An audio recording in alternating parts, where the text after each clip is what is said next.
श्री गोविंद गुरु राजकीय महाविद्यालय बांसवाड़ा के यूट्यूब चैनल में आप सभी साथियों का और विद्यार्थियों का बहुत बहुत स्वागत है। आज हम गोविंद गुरु जनजातीय विश्वविद्यालय के अंतर्गत यानी कि इसके पाठ्यक्रम अनुसार बीए पार्ट थर्ड के पेपर फर्स्ट के अंतर्गत मैक्स वेबर के आदर्श प्रारूप के बारे में पढ़ेंगे। इससे पूर्व की क्लास में हम मैक्स वेबर की जीवनी और उनके समाजशास्त्र को दिया गया प्रमुख देन और उनकी कृतियों के बारे में पढ़ चुके हैं। तो आज हम उनके आदर्श प्रारूप के बारे में जानेंगे। तो इनकी आज की क्लास में हम मुख्य रूप से आदर्श प्रारूप की व्याख्या, इसकी संरचना और इसकी विशेषताओं के बारे में पढ़ेंगे। आदर्श प्रारूप को समझने से पूर्व पहले हम इसके शब्दों को समझ लें, यानी कि आदर्श प्रारूप दो शब्दों से मिलकर बना है, आदर्श और प्रारूप।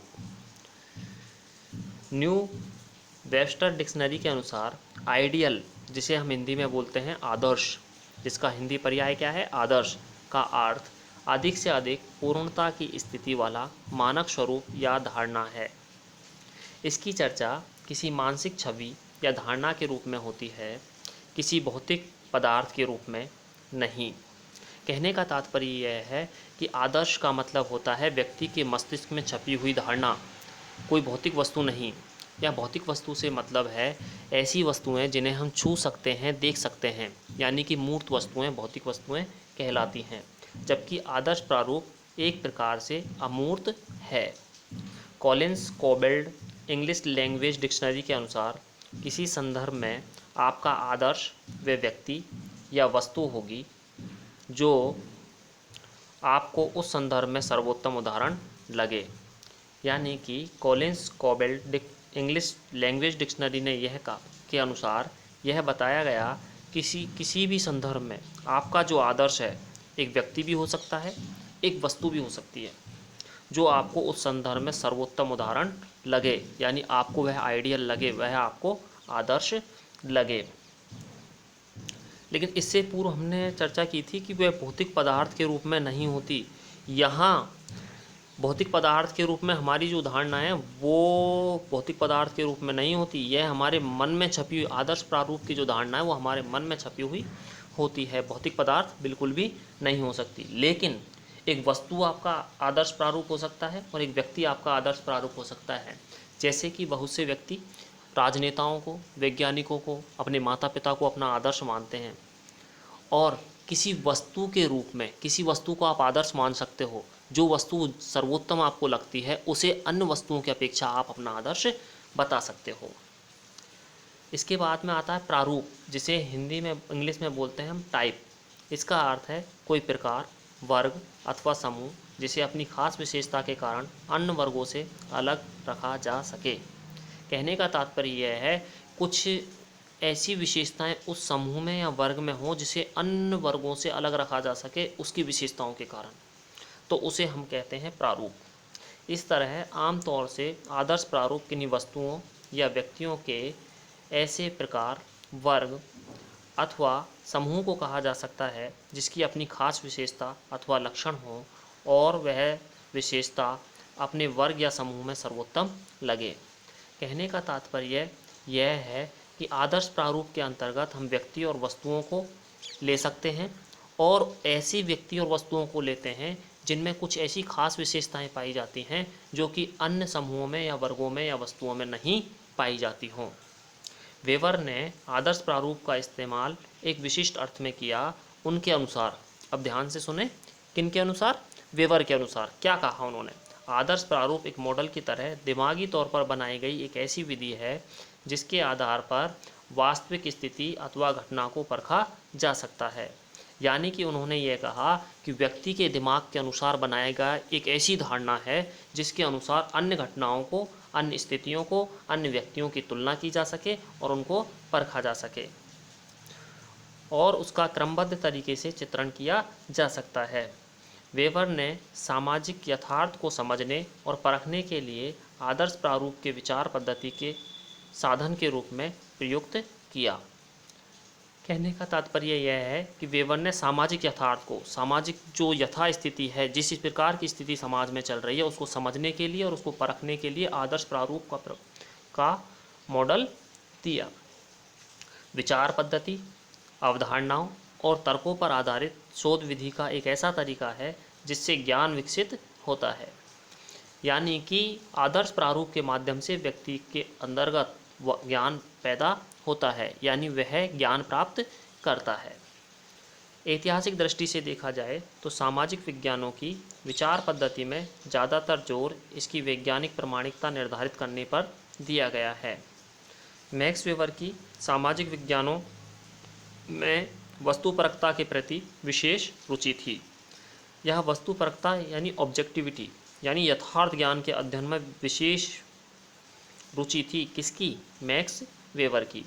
इसलिए उन्होंने आदर्श प्रारूप की विचार पद्धति के ऐसे साधन के तौर पर प्रयुक्त किया जो यथार्थ की वस्तुपरक दृष्टि से देखे, यानी यथार्थ को वस्तुपरक दृष्टि से देखे। इस प्रकार की पद्धति के रूप में उन्होंने विकसित किया आदर्श प्रारूप को, यानी कि व्यक्ति पूर्वाग्रहों से ग्रसित होकर के किसी भी स्थिति को ना देखे।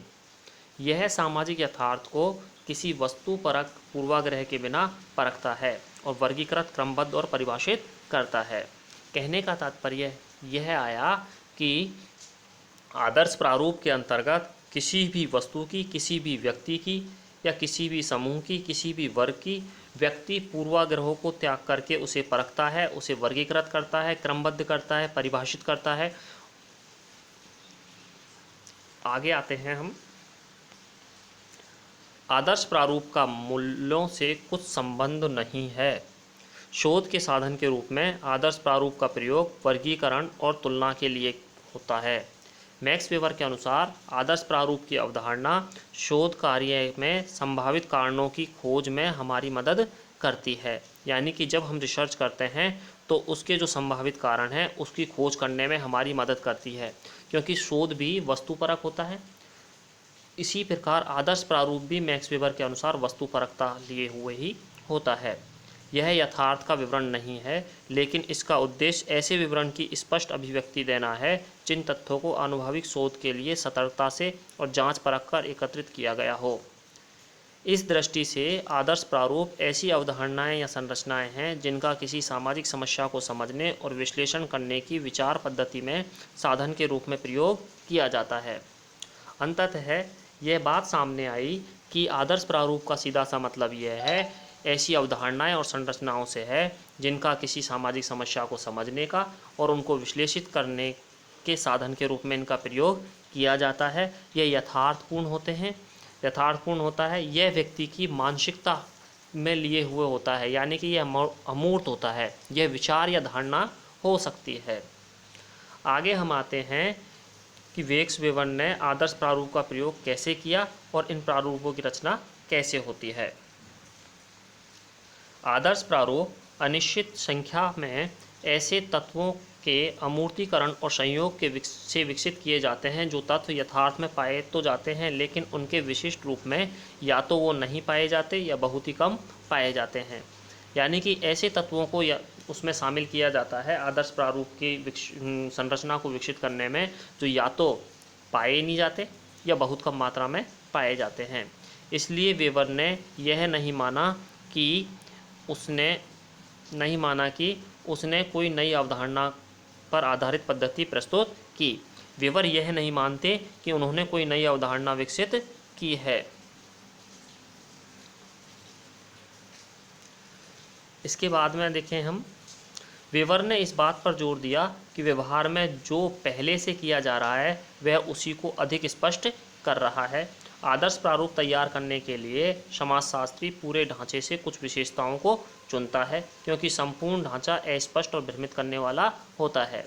कहने का तात्पर्य यह है कि आदर्श प्रारूप का निर्माण करते समय व्यक्ति कुछ विशेषताओं को ही चुनता है, सभी विशेषताओं को नहीं लेता, और उन विशेषताओं को वह सर्वोत्तम मानता है, सर्वश्रेष्ठ मानता है। वह यह मानता है कि ऐसी विशेषता से ही समाज का विकास हो सकता है। उदाहरण के लिए, यदि हम भारत में लोकतंत्र का अध्ययन करना चाहें तो सबसे पहले हमें लोकतंत्र की अवधारणा को इसकी अनिवार्य और प्रारूपिक विशेषताओं के आधार पर परिभाषित करना होगा। समझ में आया? कहने का मतलब यह है कि लोकतंत्र की अवधारणा को यदि हमें परिभाषित करना है या लोकतंत्र का यदि हमें अध्ययन करना है तो पहले हमें लोकतंत्र को समझना होगा, लोकतंत्र के अर्थ को समझना होगा, लोकतंत्र की प्रक्रिया को समझना होगा। यहाँ लोकतंत्र की कुछ अनिवार्य विशेषताओं का उल्लेख करना उचित होगा, यानी कि लोकतंत्र को समझने से पहले या लोकतंत्र की अवधारणा को जानने से पहले, लोकतंत्र का अध्ययन करने से पहले हमें उसकी कुछ अनिवार्य विशेषताओं को जानना होगा। जैसे बहुदलीय प्रणाली, लोकतंत्र कैसी प्रणाली के अंतर्गत आता है? बहुदलीय प्रणाली, कोई एक दलीय प्रणाली लोकतंत्र में नहीं होती। सार्वभौमिक वयस्क मताधिकार, यानी कि सभी लोगों को 18 वर्ष से अधिक उम्र के जितने भी व्यक्ति हैं उन सभी को मत देने का अधिकार है। जन समुदाय के प्रतिनिधियों द्वारा सरकार का गठन, निर्णयों में जन समुदाय की भागीदारी। अब आप कहोगे सर निर्णयों में जन समुदाय की भागीदारी तो होती नहीं है, लेकिन जिन व्यक्तियों की कानून निर्माण में या विधि के निर्माण में भागीदारी होती है उन लोगों को हम लोग ही चुन करके भेजते हैं, इसलिए वो हमारा प्रतिनिधित्व करते हैं। समानता का अधिकार, बहुमत का सम्मान। लोकतंत्र का शुद्ध या आदर्श प्रारूप तैयार होने के बाद यह प्रारूप हमारे विश्लेषण की दिशा निर्धारित करेगा और विश्लेषण का साधन बनेगा। भारत में लोकतंत्र की विशेषताओं का इस प्रारूप के अनुरूप और प्रतिकूल होना ही यथार्थ का सही चित्रण हमारे सामने रखेगा। आगे आते हैं हम। आदर्श प्रारूप का सामान्य और औसत विशेषताएं नहीं बल्कि प्रारूपिक और अनिवार्य विशेषताएं प्रकट होती हैं। आदर्श प्रारूप में कोई सामान्य विशेषता नहीं होती या औसत विशेषता नहीं होती, बल्कि एक अलग ही प्रकार की विशेषताएं दिखाई देती है। जैसा कि हमने लोकतंत्र के अंतर्गत देखा, लोकतंत्र में बहुदलीय प्रणाली होती है, जबकि एक तंत्र में केवल एक दलीय प्रणाली ही हो सकती है। वहाँ सब जन समुदाय के प्रतिनिधियों द्वारा सरकार का गठन होता है, समानता का अधिकार का पालन किया जाता है, जबकि एक दलीय प्रणाली के अंतर्गत कुछ लोगों के साथ समानता का व्यवहार नहीं किया जाता।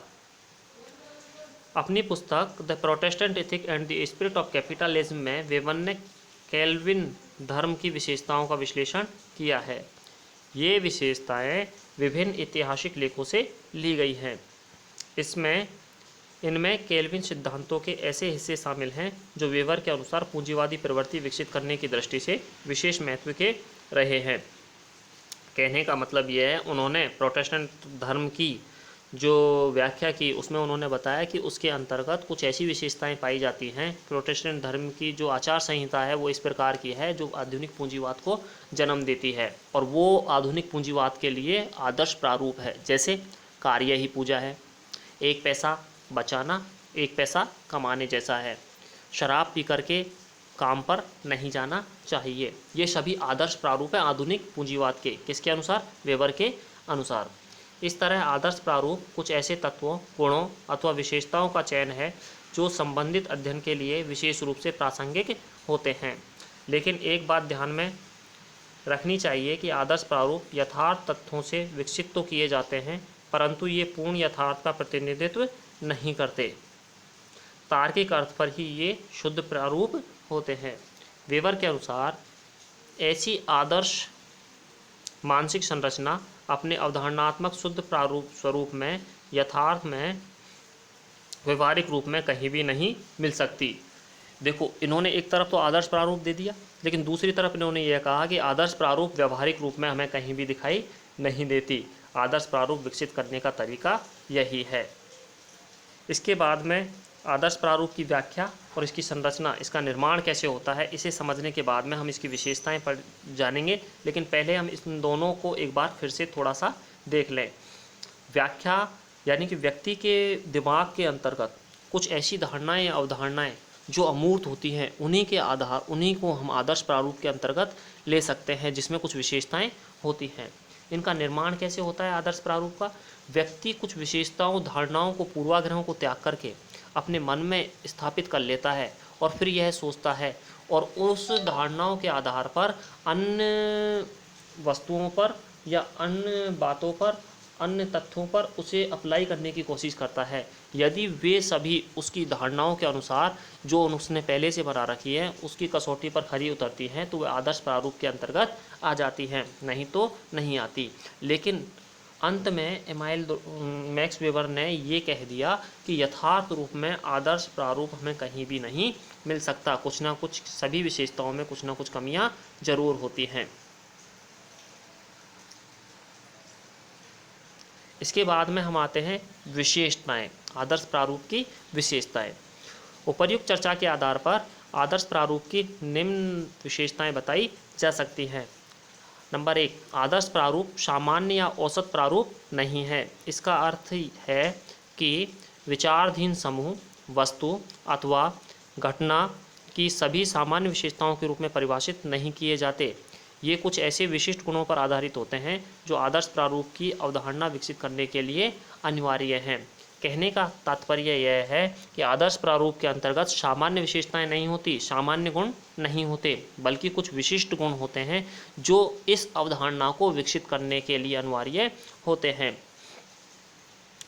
अगला है, ये पूर्ण यथार्थ की प्रस्तुति नहीं, न ही ये सभी बातों की व्याख्या करते हैं। ये पूर्ण यथार्थ की आंशिक अवधारणा को ही व्यक्त करते हैं, यानी सभी बातों को व्याख्यात नहीं करते।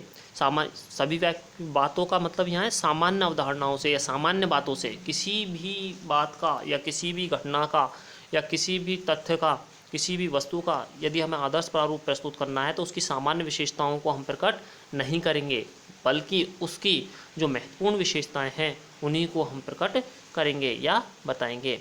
आदर्श प्रारूप यथार्थ की किसी निश्चित अवधारणा की व्याख्या नहीं करते, ये यथार्थ की कोई परिकल्पना भी प्रस्तुत नहीं करते, लेकिन यथार्थ की व्याख्या और विवरण में सहायक होते हैं।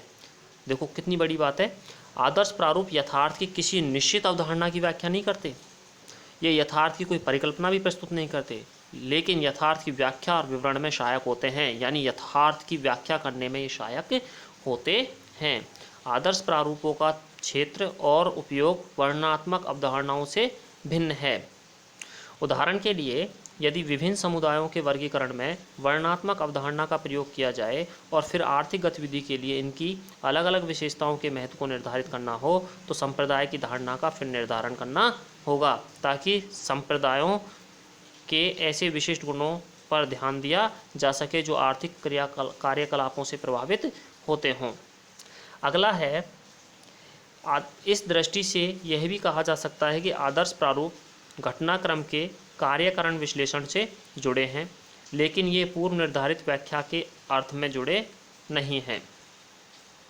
अगला है, सामान्य निष्कर्षों तक पहुंचने और तुलनात्मक विश्लेषण में भी ये सहायक होते हैं, यानी कि हमें निष्कर्ष तक पहुंचने के लिए, और समाजशास्त्र में हम क्या करते हैं, अनुसंधान करते हैं, रिसर्च करते हैं, उसमें निष्कर्ष तक पहुंचने के लिए आदर्श प्रारूपों का होना जरूरी है, ये हमें सहायता प्रदान करते हैं। आदर्श प्रारूप आनुभविक शोध के निर्देशन में सहायक होते हैं, ये ऐतिहासिक और सामाजिक यथार्थ के आंकड़ों को क्रमबद्ध रूप में उपयोगी होते हैं, यानी क्रमबद्ध रूप में हमारे सामने प्रस्तुत करते हैं। तो इस प्रकार हमने आज आदर्श प्रारूप की व्याख्या, उसकी संरचना और उसकी विशेषताओं के बारे में जाना। धन्यवाद।